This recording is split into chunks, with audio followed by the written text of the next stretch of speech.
മുഖ്യമന്ത്രി പിണറായി വിജയൻ ഒരു പൊതുചടങ്ങിൽ സംസാരിച്ച് പോകവേ അവതാരകയോട് ക്ഷുഭിതനാവുന്നതിൻ്റെ വീഡിയോ ഇപ്പോൾ വൈറലാണ്, എല്ലാവരും കണ്ടു കാണും. മുഖ്യമന്ത്രി ഒരു ഉദ്ഘാടന പ്രസംഗം കഴിഞ്ഞ് മാറുമ്പോൾ മികച്ച പ്രസംഗം നടത്തിയതിൽ സന്തോഷം എന്ന് അവതാരക പറയുകയാണ്. സാധാരണ നിലയ്ക്ക് പരിപാടികളൊക്കെ കമ്പയർ ചെയ്യുന്ന ആളുകൾ പറയുന്ന ഒരു സാധാരണ വാചകം, അത്തരം കമൻ്റൊന്നും വേണ്ട, അടുത്ത ആളെ വിളിച്ചാൽ മതി എന്ന് മുഖ്യമന്ത്രി പറയുന്നു ക്ഷുഭിതനായിട്ട്.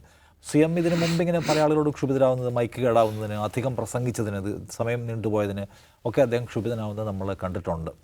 ഇത് ഒരു ഒരു ഒരു ഒരു ഒരു രാഷ്ട്രീയക്കാരനായ ഒരു ഉന്നത പദവിയിലിരിക്കുന്ന ഒരാൾ, പിന്നെ ഒരു ഭരണ നേതൃത്വത്തിലിരിക്കുന്ന ഒരാൾ, പ്രത്യേകിച്ച് ഒരു കാരണവുമില്ലാതെ പൊതുവേദിയിൽ വെച്ച് ഒരാളെ ഇൻസൾട്ട് ചെയ്യുക എന്ന് പറഞ്ഞൊരു സംഗതി അതിനകത്തുണ്ട്. പിന്നെ നിരന്തരം ഇത്തരം സില്ലി റീസൺസ് എന്തിനും ക്ഷുഭിതനാവുന്നു, അപ്പം അസഹിഷ്ണുതയുടെ പ്രശ്നം അതിനകത്തുണ്ട്, പല കാര്യങ്ങൾ അതിലുണ്ട്. എന്തുകൊണ്ടായിരിക്കും ഇതിങ്ങനെ ആവർത്തിക്കപ്പെടുന്നത് CMൻ്റെ ഭാഗത്തു നിന്ന് എന്നതാണ് നമ്മൾ സംസാരിക്കാൻ വിചാരിക്കുന്ന വിഷയം. അജിംസ് എന്താണ് തോന്നുന്നത് CMൻ്റെ ആവർത്തിച്ചുള്ള ഈ ക്ഷോഭം കാണുമ്പോൾ? മുഖ്യമന്ത്രി ക്ഷുഭിതനാവുക മാത്രമല്ല ചെയ്യാറില്ല, ഇടയ്ക്ക് ചിരിക്കാറുമുണ്ട്. പക്ഷെ അത് നമ്മൾ അത്ര ശ്രദ്ധിക്കാറില്ല എന്നുള്ളൂ. അദ്ദേഹം ചിരിക്കാറുണ്ട്. ഇപ്പോൾ കോവിഡ് സമയത്തെ വാർത്താ സമ്മേളനത്തിൽ അദ്ദേഹം വളരെ സൗമ്യമായി, എത്ര സൗമ്യമായ വാക്കുകൾ ഉപയോഗിച്ച് ചിരിച്ചുകൊണ്ടൊക്കെയാണ് അദ്ദേഹം സംസാരിക്കുക. ചോദ്യങ്ങൾ ചിരിച്ചുകൊണ്ട്, കുറച്ച് ഓവർ ചിരിക്കുന്നുണ്ടോ എന്ന് തോന്നിപ്പോകുന്ന വിധം പോലും ചിരിച്ചുകൊണ്ട് അദ്ദേഹം ചോദ്യങ്ങൾ നേരിടാറുണ്ട്.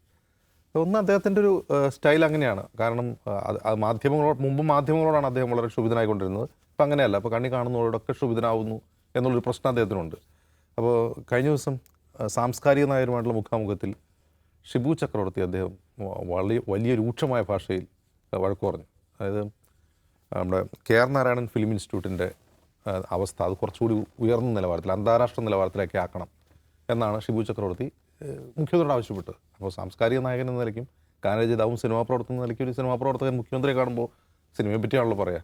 അപ്പോൾ അതിൻ്റെ നിലവാരം ഉയർത്തണം എന്ന് പറഞ്ഞതിന് അദ്ദേഹം ഷിബു ചക്രവർത്തി പറഞ്ഞു, അഭിപ്രായം പറയാൻ സ്വാതന്ത്ര്യമുണ്ടെന്ന് കരുതി എന്തും പറയരുത്, ഒരു അവസരം തന്നു എന്ന് നിലയ്ക്ക് വിചാരിച്ച്. അപ്പോൾ എന്താണ് അദ്ദേഹം ഈ സാംസ്കാരിക പ്രവർത്തകരെ പറ്റി മുഖ്യമന്ത്രി Pinarayi Vijayan, CPM polit bureau അംഗം പിണറായി വിജയൻ്റെ ധാരണ എന്താണ്? അവരൊക്കെ പഞ്ചപുച്ഛമടക്കി വാലാട്ടി നിന്നുകൊണ്ട് എന്താണ് മറ്റേ കാരണഭൂതൻ സ്റ്റൈൽ, ഷിബു ചക്രവർത്തി അങ്ങനെ കാരണഭൂതൻ കവിത എഴുതാത്തതുകൊണ്ടാണോ ദേഷ്യമെന്ന് അറിയില്ല. അങ്ങനെ ചെയ്യേണ്ടവരാണ്. അതായത് ഭരണകൂടത്തെ പുകഴ്ത്തേണ്ട, ഭരണാധികാരിയെ പുകഴ്ത്തേണ്ട, എന്താണ് പാർട്ടിയെ പുകഴ്ത്തേണ്ട ആളുകളാണ് ഈ സാംസ്കാരിക നായകർ. അവർക്ക് ആവലാതികളും പരാതികളൊന്നും പറയാം. വിളിച്ചു വരുത്തി മുഖാമുഖം എന്ന് പറഞ്ഞാൽ എന്തിനാണ്? ഒരു സർക്കാരിന് സാംസ്കാരിക പ്രവർത്തകരെ മുഖാമുഖം നടത്തി എന്ത് പറയാനാണ് പിന്നെ അവർ വിളിച്ചു വരുത്തിയത്? അപ്പോൾ അങ്ങനെ ഒരു പരാതി പറഞ്ഞതിനാണ് ഇങ്ങനെ ക്ഷുഭിതനാവുന്നത്. ഇപ്പോൾ ഇവിടെ എന്ന് വെച്ചാൽ ഇപ്പോൾ ഈ പരിപാടികൾ കമ്പയർ ചെയ്യാന്ന് പറഞ്ഞാൽ ഒരു ഇവൻറ്റ് മാനേജ്മെൻറ്റിൻ്റെ ഭാഗമാണ്. ഇപ്പോൾ സർക്കാർ ഈ പരിപാടി ഒരു ഇവൻറ്റ് മാനേജ്മെൻറ്റ് ഏൽപ്പിച്ചിട്ടുണ്ടാവും. അപ്പോൾ അവരൊരു അവതാരക നിശ്ചയിച്ചിട്ടുണ്ടാവും. സാധാരണ അവതാരകന്മാർ അങ്ങനെയാണല്ലോ പറയുക, നല്ലൊരു ഉദ്ഘാടന പ്രസംഗം നടത്തിയതിന് അങ്ങനെയല്ല പറയാം, വേറെ എന്താ പറയുക? അപ്പോൾ ഇവിടുത്തെ പ്രശ്നം എന്ന് വെച്ചാൽ മുഖ്യമന്ത്രി അതിൽ പ്രസംഗിച്ചിട്ടില്ല. യഥാർത്ഥത്തിൽ പ്രസംഗം ചുരുക്കുകയാണ് ചെയ്തത്. കാരണം കൂടുതൽ ഈ ആളുകളുടെ പരാതി കേട്ട് പിന്നീട് എനിക്ക് സ്വാഭാവികമായും പ്രതികരിക്കേണ്ടി വരുമല്ലോ. അപ്പോൾ അദ്ദേഹം ഈ പ്രസംഗം ചുരുക്കിയിട്ടാണ് അദ്ദേഹം പോകുന്നത്. ഈ ചെറിയ പ്രസംഗം നടത്തി പോകുന്ന മുഖ്യമന്ത്രിയോട് നല്ല ഉദ്ഘാടന പ്രസംഗം നടത്തിയതിന് നന്ദി തന്നെ ട്രോൾ ചെയ്താണെന്നൊരു സംശയം ഉണ്ടായേക്കാം. പിന്നെ അതിലുപരി ഇദ്ദേഹത്തിന് 80 വയസ്സോളം ആവാറായി, 77-78 വയസ്സായി. പ്രായമാകുമ്പോൾ ആളുകൾ റൂഡാവുക എന്നുള്ളത് സ്വാഭാവികമാണ്. അത് ഹെൽത്ത് ഇഷ്യൂസ് കൊണ്ടുണ്ടാവും. പെട്ടെന്ന് അനിഷ്ടമുണ്ട്. ചില നമുക്ക് മനസ്സിലാവാത്തതാണ്. നമ്മൾ പ്രായമായ നമ്മുടെയൊക്കെ പേരൻസിനൊക്കെ നോക്കിയാൽ അറിയാം, പ്രായമാകും തോറും അവർ ഡിപ്രസ്ഡ് ആയിരിക്കും പലപ്പോഴും. നമുക്കത് മനസ്സിലാവണമെന്നില്ല. അവർ നമ്മളെ കാണുമ്പോൾ ചിരിക്കുന്നുണ്ടാവും, നമ്മളോട് സംസാരിക്കുന്നുണ്ടാവും. ലോൺലിനെസ്, ഒറ്റപ്പെടൽ. ഞാൻ മറ്റൊരു കാര്യം കൂടി പറയട്ടെ. കോടിയേരി ബാലകൃഷ്ണൻ എന്ന് പറയുന്ന ഒരു നേതാവിൻ്റെ മരണം പിണറായിയെ മാനസികമായി ഒട്ടും ബാധിച്ചിട്ടില്ല എന്ന് കരുതുന്നുണ്ടോ? ഞാൻ വിചാരിക്കുന്നത് അത് അദ്ദേഹത്തിനെ മാനസികമായി തന്നെ തളർത്തി കളഞ്ഞൊരു സംഭവമാണെന്നാണ്. അപ്പോൾ അങ്ങനെ പല കാരണങ്ങളാൽ പിണറായി വിജയൻ ഡിപ്രസ്ഡ് ആയിട്ടുണ്ടാവും. അപ്പോൾ അങ്ങനെയുള്ള ആളുകൾ റൂഡായിട്ട് പെരുമാറും. അദ്ദേഹത്തിൻ്റെ പ്രായം കൂടി നമ്മൾ പരിഗണിക്കണം. എല്ലായ്പ്പോഴും വേദിയിൽ വന്ന് ചിരിച്ചുകൊണ്ട് ഒട്ടും ക്ഷുഭിതനാവാതെ സംസാരിക്കുക. അദ്ദേഹം സിനിമ നടനൊന്നുമല്ല, നേതാവാണ്, പച്ച മനുഷ്യനാണ്. എന്താ തോന്നുന്നു? അല്ല, ഇതിൽ പിണറായി വിജയൻ എന്ന വ്യക്തിപരമായി ഭയങ്കര അസഹിഷ്ണുതയുള്ള ഒരാളാണെന്ന് എനിക്ക് അഭിപ്രായമില്ല.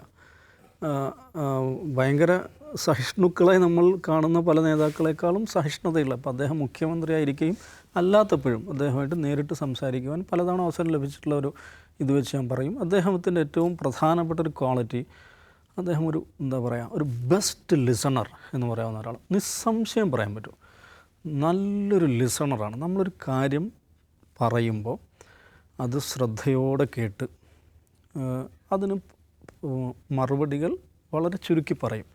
അതിൽ കാണേണ്ട കാര്യം, നമ്മൾ സാധാരണ രാഷ്ട്രീയക്കാരായിട്ട് പ്രത്യേകിച്ച് ഈ മന്ത്രിമാരൊക്കെ ആയിട്ട് സംസാരിക്കുമ്പോൾ നമ്മളൊരു വിഷയം ഉന്നയിക്കുമ്പോൾ ശരിയാക്കാം, അത് ശരിയാക്കാം പ്രശ്നം, ഇതാണല്ലോ പൊതുവെ പറയും. അങ്ങനൊരു സംഗതി പിണറായി വിജയൻ പറയില്ല. ആ കാര്യം അത് ഇന്നതാണ്, അത് ഞാൻ ഒന്ന് നോക്കാം, ശ്രമിച്ച് നോക്കാം, അല്ലെങ്കിൽ അത് പറ്റില്ല, ഇനി നമ്മൾ പറഞ്ഞ കാര്യത്തിൽ നിന്ന് പിഴവുണ്ടെങ്കിൽ നിർദാക്ഷിണ്യം നിങ്ങൾ പറഞ്ഞത് ശരിയല്ല, അത് ഇങ്ങനെയാണ് കാര്യം എന്ന് പറയുന്നതിൽ ഒരു മടിയുമില്ലാത്ത രാഷ്ട്രീയക്കാരനാണ്. അങ്ങനെ അപൂർവം രാഷ്ട്രീയക്കാരുണ്ടാവുള്ളൂ. എല്ലാം ശരിയാക്കാം എന്ന് പറയുന്ന ഈ സോപ്പിടൽ വർത്തമാനം പിണറായി വിജയൻ ഇല്ല. അതുകൊണ്ട് തന്നെ സോപ്പിടൽ വർത്തമാനം അദ്ദേഹം ഇഷ്ടപ്പെടുന്നുണ്ടാവില്ല. ഇതൊരർത്ഥത്തിൽ ഒരു എന്താ മുഖസ്തുതി പറച്ചിലാണല്ലോ. അത് ആ അനിഷ്ടം അദ്ദേഹം പ്രകടിപ്പിച്ചു. അതും ഒരു പ്രധാനപ്പെട്ട കാര്യമാണ്. ഈ മറച്ചു വെക്കുക എന്ന പരിപാടിയും അദ്ദേഹത്തിനില്ല. അത് നമ്മൾ പലതവണ കണ്ടതാണല്ലോ. ഉള്ളിലുള്ളത് മറച്ചു വെച്ച് അങ്ങനെ സാധാരണ രാഷ്ട്രീയക്കാരെ പോലെ പെരുമാറുന്ന ഒരാളുമല്ല. അത് അദ്ദേഹത്തിൻ്റെ സംസാരങ്ങൾ അദ്ദേഹത്തിൻ്റെ പ്രകൃതത്തിലുണ്ട്. രണ്ടാമത്തേത് ഇപ്പോൾ ഈ പറഞ്ഞ അതുള്ള ഒരാൾ വാർദ്ധക്യത്തിലെത്തുമ്പോൾ ഉണ്ടാകുന്ന പ്രശ്നങ്ങൾ, അതും ഇപ്പോൾ ഇവിടെ ഉണ്ടായത് ആ അനിഷ്ടം അദ്ദേഹത്തിന് ഇഷ്ടപ്പെട്ടില്ല. പക്ഷേ ഇതൊരു പൊതു സദസ്സിൻ്റെ മുമ്പാകെയാണല്ലോ. അങ്ങനെ അദ്ദേഹം അവിടുന്ന് പെരുമാറുമ്പോൾ അത് ഈ കോമ്പയറിങ് നടത്തുന്ന ഒരു ചെറുപ്പക്കാരിയായിരിക്കുമല്ലോ, അവരെ ഇൻസൾട്ട് ചെയ്യലാണത്, അവരെ വ്യക്തിപരമായി ഇൻസൾട്ട് ചെയ്യലാണ്. അത് മനസ്സിലാക്കാൻ അദ്ദേഹത്തിന് സാധിക്കുന്നില്ല. ഇത് കാസർഗോഡ് നമ്മൾ മുമ്പ് കണ്ടല്ലോ, എന്താ ചെങ്ങായിക്ക് ചെവിട് കേൾക്കണില്ല എന്ന് ചോദിച്ചു. അദ്ദേഹം പ്രസംഗത്തിൻ്റെ അവസാനത്തിലെത്തി. അദ്ദേഹം തന്നെ പിന്നീട് വിശദീകരിച്ച പ്രകാരം ഒരു വാക്ക് കൂടെ പറയാൻ ബാക്കിയുണ്ട്. എന്തായിരുന്നു വാക്ക് എന്ന് ഓർമ്മയുണ്ടോ? സ്നേഹാഭിവാദനങ്ങൾ. അതുകൂടെ ഞാൻ പറയണമെന്ന് വിചാരിച്ചിരുന്നു. അതിനു മുമ്പ് ഈ അവിടുത്തെ അനൗൺസർ അനൗൺസ് ചെയ്തു. അപ്പോൾ ചൂടാകുമ്പോഴും ഈ അനൗൺസ്മെൻറ്റ് തുടരുകയാണ്. ഈ ചങ്ങായിക്ക് ചെകിട് കേൾക്കുന്നില്ലേ എന്ന് ചോദിച്ച് ദേഷ്യം വിളിച്ചിറങ്ങി പോവുകയാണ്. അപ്പോൾ അതിൽ ഈ പ്രായത്തിൻ്റെ ഒരു ഘടകം കൂടെ ഉണ്ട്. അപ്പോൾ അതുകൊണ്ട് അതിപ്പോൾ അദ്ദേഹം ശ്രദ്ധിക്കണമെന്ന് പറഞ്ഞാൽ അങ്ങനെ ആ പ്രായത്തിൽ ഒരാളോട് അദ്ദേഹം പറഞ്ഞിട്ട് പ്രത്യേകിച്ച് കാര്യമൊന്നുമില്ല. ഞാൻ അതിനേക്കാൾ കൂടുതൽ കാണുന്ന ഒരു സംഗതി ഇതല്ല പ്രശ്നം. പിണറായി വിജയൻ എന്ന് പറയുന്ന മുഖ്യമന്ത്രി അദ്ദേഹം സംസാരിക്കുന്നില്ല ഇപ്പോൾ എന്നുള്ളതാണ് ഞാൻ പ്രശ്നമായിട്ട് കാണുന്നത്. ഇപ്പം നോക്കൂ, തെരുവുകൾ പ്രതിപക്ഷം കൈയടക്കിയിരിക്കുകയാണ്. മൃഗങ്ങൾ ഒരു ഭാഗത്ത്, ഈ മൃഗപഠന വിദ്യാർത്ഥികൾ വേറൊരു ഭാഗത്ത്, ഈ ശമ്പളമില്ലാത്ത പ്രശ്നം, ഇങ്ങനെയൊക്കെ ആയിട്ട് CPM LDF ഈ ഭരണകൂടം വലിയ രാഷ്ട്രീയ പ്രതിസന്ധിയെ ഒരു തെരഞ്ഞെടുപ്പിൻ്റെ മുഖത്ത് അഭിമുഖീകരിക്കുമ്പോൾ റേഷൻ കടകൾ അടഞ്ഞുകിടക്കുന്നു, സപ്ലൈകോ കാലിയായി കിടക്കുന്നു. ഈ സമയത്ത് ജനങ്ങളോട് സംസാരിക്കാൻ ഉത്തരവാദിത്തമുള്ള ആളല്ലേ അദ്ദേഹം സംസാരിക്കുന്നില്ലെന്ന് മാത്രമല്ല, ഗോവിന്ദ മാഷ് ധാരാളം സംസാരിക്കുകയും ചെയ്യുന്നു. അദ്ദേഹം സംസാരിക്കുന്ന ആർക്കൊന്നും മനസ്സിലാവുന്നില്ല. ഇതൊരു ഒരു പ്രശ്നമാണ്, അദ്ദേഹം സംസാരിക്കുന്നില്ല എന്നുള്ളത്. അപ്പോൾ പിണറായി വിജയൻ ഇത് പലതവണ, ഇപ്പം ഈ ഉപതെരഞ്ഞെടുപ്പുണ്ടല്ലോ, ആദ്യം എന്താണ് നമ്മുടെ ഉമാ തോമസ് ജയിച്ച തൃക്കാക്കര ഉപതെരഞ്ഞെടുപ്പ് ഫലത്തെക്കുറിച്ച് പിണറായി വിജയൻ ഇതുവരെ സംസാരിച്ചിട്ടില്ല. നിഷാദെ, ഓർത്ത് നോക്കൂ, ഇതുവരെ സംസാരിച്ചിട്ടില്ല അദ്ദേഹം. അപ്പോൾ അദ്ദേഹം ഇങ്ങനെ ധാരാളം കാര്യങ്ങൾ അദ്ദേഹം സംസാരിക്കാതെ വിടുന്നുണ്ടാകും. അതിൽ ഒരു പക്ഷേ ഇങ്ങനെ വിചാരിക്കാം, നിങ്ങളെന്തോ ബഹളം ഉണ്ടായിക്കോളൂ, ഞാനിതെല്ലാം മാനേജ് ചെയ്തു കൊള്ളും എന്നുള്ള ഒരു അമിത ആത്മവിശ്വാസമായിരിക്കും. പക്ഷേ അത് എപ്പോഴും വിജയിക്കില്ല. എന്ന് മാത്രമല്ല, കേരളത്തിൽ LDFൻ്റെ ഒരു ഇലക്ട്രൽ പെർഫോമൻസിൻ്റെ ഒരു ഹിസ്റ്ററി നമ്മൾ എടുത്തു നോക്കിക്കഴിഞ്ഞിട്ടുണ്ടെങ്കിൽ അതിൽ LDFന് വലിയ തിരിച്ചടികളുണ്ടാക്കിയ പല ഘടകങ്ങൾ, ഒരു ഘടകം പിണറായി വിജയൻ്റെ വാക്കുകളാണെന്ന് കാണണം. പിണറായി വിജയൻ്റെ എന്തെല്ലാം വാക്കുകളാണ് തിരഞ്ഞെടുപ്പ് രാഷ്ട്രീയത്തിൽ LDFന് ബുദ്ധിമുട്ടുണ്ടാക്കിയത്. അങ്ങനെ ഒരു ഡിക്ഷണറി തന്നെ ഉണ്ടാക്കാൻ പറ്റും. പരനാറി, കുലംകുത്തി, നികൃഷ്ടജീവി, പിന്നെ ഇങ്ങനെ ഇഷ്ടം പോലെ ഉണ്ട്. അപ്പോൾ പിണറായി വിജയൻ്റെ വാക്കുകൾ വലിയ ഊർജ്ജം ഉണ്ടാക്കിയിട്ടുണ്ട് LDFന്. പക്ഷേ അതുണ്ടാക്കിയതുപോലെ തന്നെ LDFന് വലിയ തിരിച്ചടികൾ ഉണ്ടാക്കിയിട്ടുണ്ട്.